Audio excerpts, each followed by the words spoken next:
राधे राधे। आप सभी का बहुत बहुत स्वागत है। आप सभी को वट सावित्री व्रत की हार्दिक शुभकामनाएं। तो वट सावित्री का व्रत जब आप करते हो, अगर आप व्रत नहीं भी करते हो, आप केवल पूजा करने वाले हो, तो आपको कौन कौन से सामान की आवश्यकता होती है इस वीडियो में मैं आप सबके साथ शेयर करूंगी। बहुत सरल तरीका होता है और बहुत कम सामान में बहुत अच्छे से आप पूजा कर सकते हैं। सबसे पहले आपको इस तरह से बट की यानी बरगद के वृक्ष की जो है ना डगार अपने घर में लानी होती है। डगार लाते समय इस बात का ध्यान रखिए कि इस तरह की कौपें उसमें लगी होना बहुत ज़रूरी है। अगर फल लगे हैं तो और भी अच्छी बात है, अगर फल लगे ना मिले तो कौपें उसमें ज़रूर होनी चाहिए। आप चाहें तो बरगद का वृक्ष भी जो है ना आप चाहें तो नर्सरी से ला सकते हैं, लेकिन एक बात का ध्यान रखना है, पूजा के बाद उस बरगद के वृक्ष को जो है ना आप किसी पार्क में या किसी खुली जगह में उसको लगा दें। घर में बरगद का वृक्ष नहीं लगाया जाता है। तो पूजा करने के बाद इसको जो है ना अगर डगार लेकर आए तो उसको नदी में विसर्जित कर दें। अगर वृक्ष लेकर आए तो इसको घर से बाहर कहीं और दूसरी जगह जरूर लगा कर आए, घर में ना लगाएं, इस बात का ध्यान रखें। केवल पूजा वाले दिन ही आपको इसको घर में लगाना है, ठीक है। तो इस तरह से जो है ना बरगद के वृक्ष को जो है ना हमने इस तरह से गमले में जो है ना बढ़िया से इसको रख दिया है।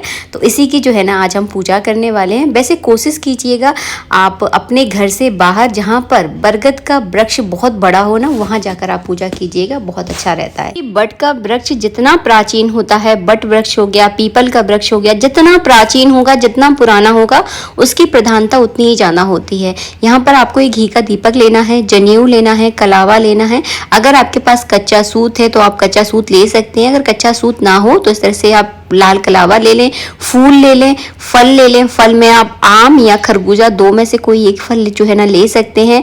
चंदन लेना है, हल्दी लेना है, थोड़ी सी रोली लेना है और आपको लेनी है चावल। तो ये सारा सामान हमने तैयार कर लिया है। मिठाई में आप अपने घर पे मीठे पुए बना सकते हैं। अमावस्या है तो आज के दिन खीर भी बना सकते हैं। इसके अलावा आपको एक मिट्टी का जो है ना छोटा या बड़ा जितना जो भी आप चाहते हो उस तरह का जो है ना आपको घड़ा लेना है। इसमें जल भरकर ही जो है ना बरगद के वृक्ष को जल दिया जाता है और इसकी भी जो है ना आज के दिन पूजा होती है। तो छोटा बड़ा आप अपने हिसाब से देख लें, लेकिन मिट्टी का आपको छोटा सा घड़ा यानी कलश जो है ना जरूर लेना है। इसके बाद जो है ना ली जाती है सुहाग सामग्री। अगर आप वट सावित्री का व्रत पहली बार कर रहे हैं तो अपनी सास ननद के लिए जो है ना सुहाग की साड़ी और सुहाग का सामान जो है ना आपको ज़रूर लेना है। अगर आप पहले कई बार कर चुके हैं, ये आपका पहला व्रत नहीं है, तो केवल आप सुहाग का सामान जो है ना दान कर सकते हैं। इसके अलावा आपको चाहिए आसन। ध्यान रखिएगा जब भी कोई पूजा पाठ करें हमेशा आसन पर बैठकर करें। अगर आप डायरेक्ट जमीन पर बैठकर पूजा करते हैं तो उस पूजा का फल आपको नहीं मिलता है, तो आपको आसन पर बैठकर पूजा करनी है। इसके बाद आपको लेना है एक बीजना। बीजना जो है ना बांस का ही होना जरूरी है, क्योंकि बांस जो है ना वंश वृद्धि का सूचक है।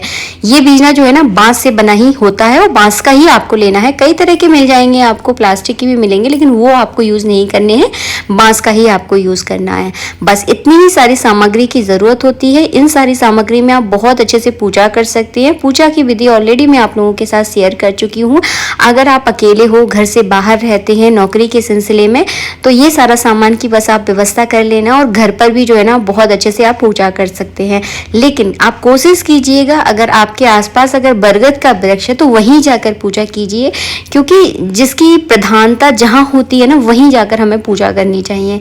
ये तो एक मैं सच बताऊं, ये तो एक औपचारिकता होती है। जिनके आसपास बरगद का पेड़ नहीं है बेचारे वो क्या करें, तो वो जो है ना इस तरह से अपने घर में लगाकर उसकी पूजा कर लेते हैं।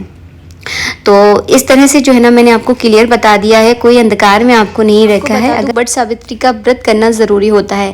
देखिए हर घर की अपनी परंपरा होती है, हर राज्य में अलग तरीके से पूजा देखिए सेम ही होती है, लेकिन तरीका थोड़ा थोड़ा अलग हो जाता है। तो आपको क्या करना है, आपके घर की जो बड़ी हो, जो आपकी सास हो, नंद हो, जिन्होंने देखा हो, उस हिसाब से उनसे पूछिए, उनसे बात करिए, तो आपको बहुत अच्छे से जानकारी हो जाएगी।